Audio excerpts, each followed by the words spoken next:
نحمده ونصلي على رسوله الكريم اما بعد فاعوذ بالله من الشيطان الرجيم بسم الله الرحمن الرحيم رب اشرح لي صدري ويسر لي امري واحلل عقدة من لساني يفقهوا قولي.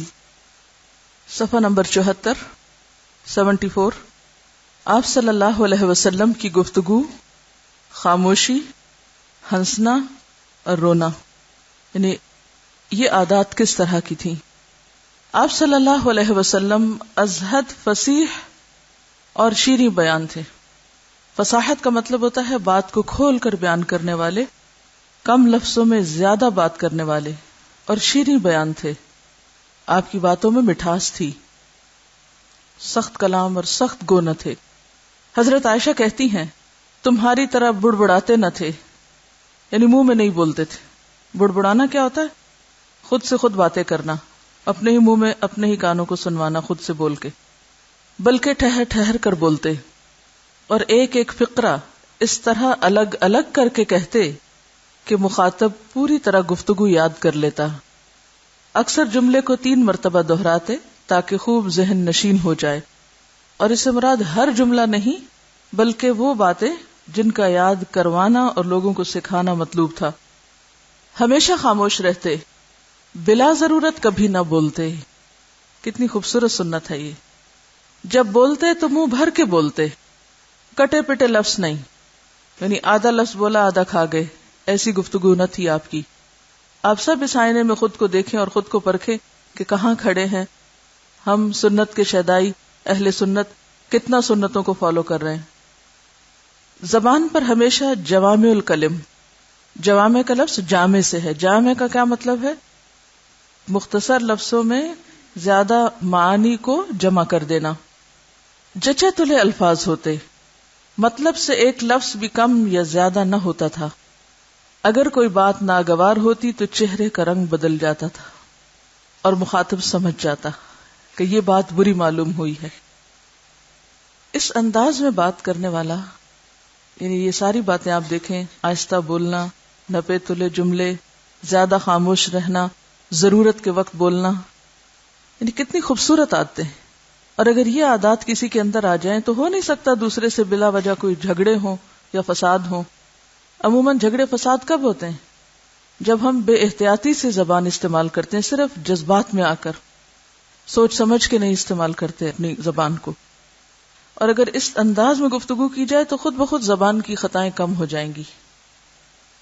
بدخلقی، سخت کلامی، فحش گوئی اور شور و غل کا وہاں گزر نہ تھا، یعنی یہ باتیں آپ کے پاس سے بھی نہیں پھٹکی تھی.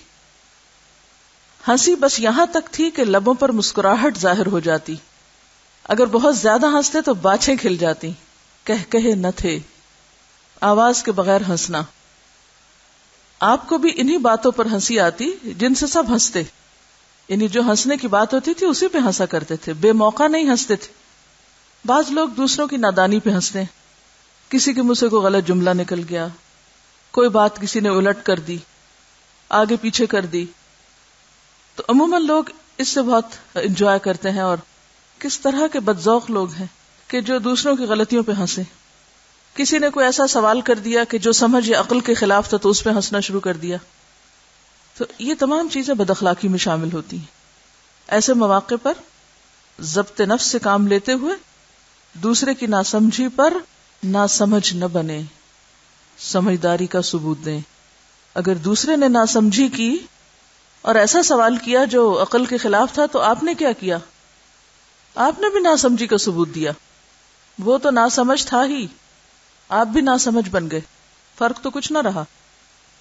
تو بہت سے دیندار یا پڑھے لکھے لوگوں کو میں نے دیکھا ہے کہ اگر کوئی بیچارہ دین نہیں جانتا اور وہ کوئی ایسی معمولی بات پوچھ لیتا ہے جن کو یہ ماشاءاللہ عالم لوگ بہت سمجھتے ہیں، تو عموماً ہنس پڑتے ہیں سوال پر یا کسی کی غلطی پر یا ٹنگ سلپ پر.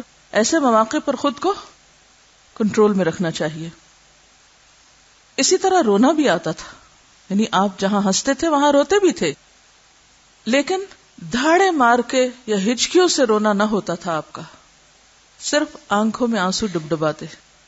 اگر بہت ہوا تو آنکھیں اشک بار ہو جاتی، یعنی اکثر ایسا ہوتا تھا کہ آنکھیں نم ہو جاتی تھی، آنسو آنکھوں تک ہی رہ جاتے تھے اور ان کو پی جاتے تھے، اور کبھی کبھی آنسو بہہ بھی پڑتے تھے. جس طرح ہنسی میں کبھی مسکراہٹ اور کبھی باچھیں کھل جاتی تھی، اسی طرح رونے میں بھی کبھی صرف آنکھیں تر ہوتی اور کبھی آنسو ٹپک جاتے.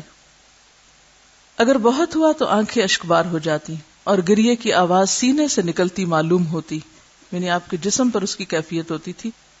ایسا لگتا تھا جیسے آپ کے سینے سے رونے کی آواز آ رہی ہے.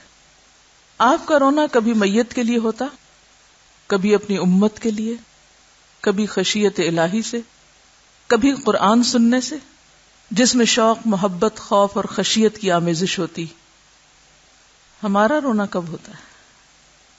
یعنی آپ کن کن مقامات پہ روتے تھے وہ جگہیں آپ دیکھ لیں. کوئی فوت ہو جائے، امت کے لیے، اللہ کے ڈر سے، قرآن سنتے ہوئے.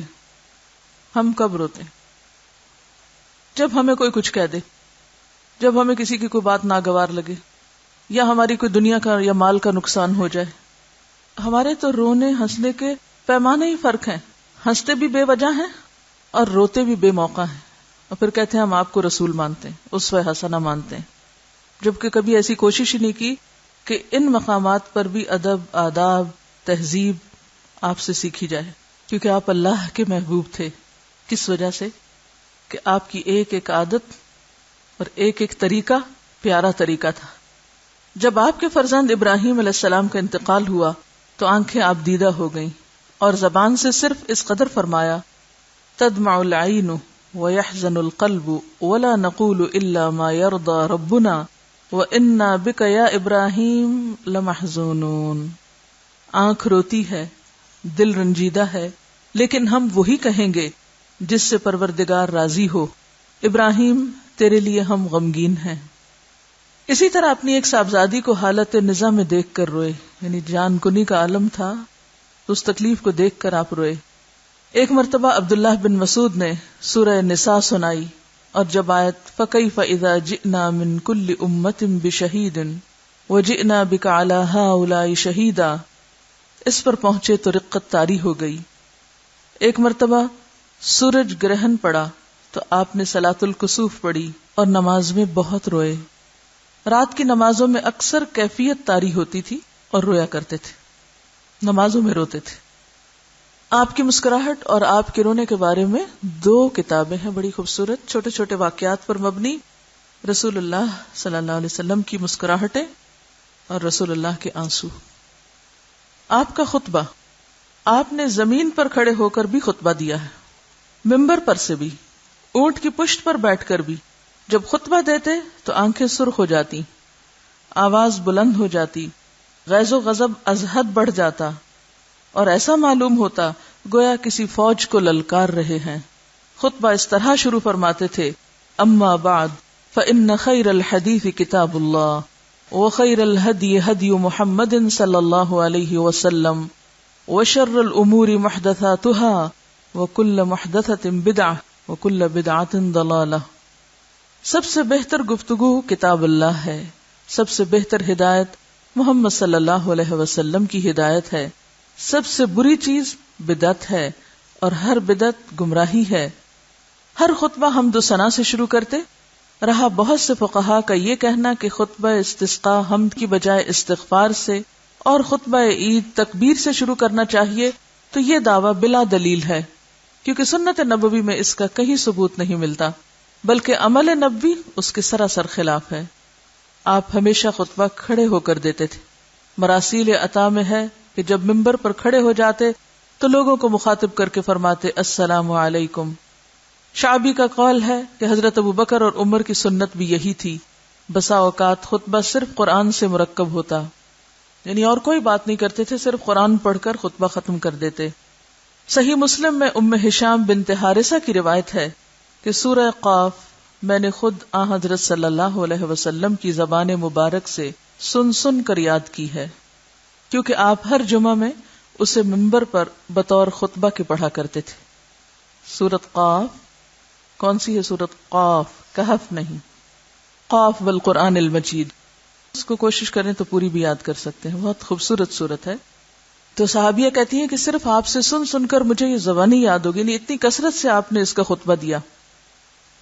ابو داؤد کی روایت ہے کہ خطبہ میں جب شہادت پر پہنچتے تو یوں فرماتے: الحمدللہ نستعینہ ونستغفرہ ونعوذ باللہ من شرور انفسنا من یہدہ اللہ فلا مضل لہ ومن یضلل فلا ہادی لہ واشہد ان لا الہ الا اللہ وان محمدا عبدہ ورسولہ ارسلہ بالحق بشیرا ونذیرا بین یدی الساعۃ من یطع اللہ ورسولہ فقد رشد ومن یعصہما فإنہ لا یضر الا نفسہ ولا یضر اللہ شیئا۔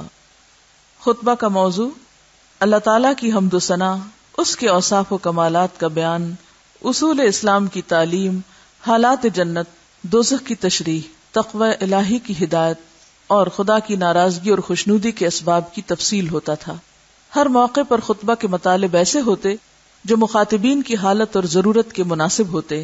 آپ نے کوئی خطبہ نہیں دیا جس میں شہادت کے دونوں کلموں کا اعادہ اور اپنے خاص نام محمد کا ذکر نہ کیا ہو صلی اللہ علیہ وسلم۔ یعنی آپ کے تمام خطبوں میں آپ کا نام بھی ہوتا اور اس کے علاوہ شہادتین بھی۔ خطبہ کبھی طویل ہوتا تھا، کبھی مختصر۔ عید کے موقعوں پر عورتوں کے لیے علیحدہ خطبہ دیتے، کیونکہ کراؤڈ بڑا ہوتا، پیچھے تک شاید آواز نہ جاتی، تو الگ سے بھی ان کو تعلیم دیتے، جس میں انہیں صدقہ کی ترغیب دلاتے۔ خطبہ دیتے وقت کبھی عصا پر ٹیک دیتے اور کبھی کبھی کمان پر، یعنی سہارے کے ساتھ بھی کھڑے ہو کر خطبہ دیا ہے آپ نے۔ کافی یاد رکھیے، یہ کتاب ایسی نہیں کہ جس کو صرف ایک دفعہ پڑھ کے آپ سنت کی پیروی کرنے لگیں گے، اس کو بار بار پڑھیے اور بس عادت بنا لیجیے۔ میں نے تو اس طرح اس کو عادت بنایا ہوا تھا کہ جیسے صرف ایک پیراگراف یعنی ایک ٹاپک یا ایک عنوان پڑھ لیا، بند کر دی، اگلے دن پھر، تاکہ بار بار اپنے آپ کو جائزہ لینے کا موقع ملتا رہے۔ وآخر دعوانا ان الحمد للہ رب العالمین، سبحانک اللہم وبحمدک، نشہد ان لا الہ الا انت، نستغفرک ونتوب الیک۔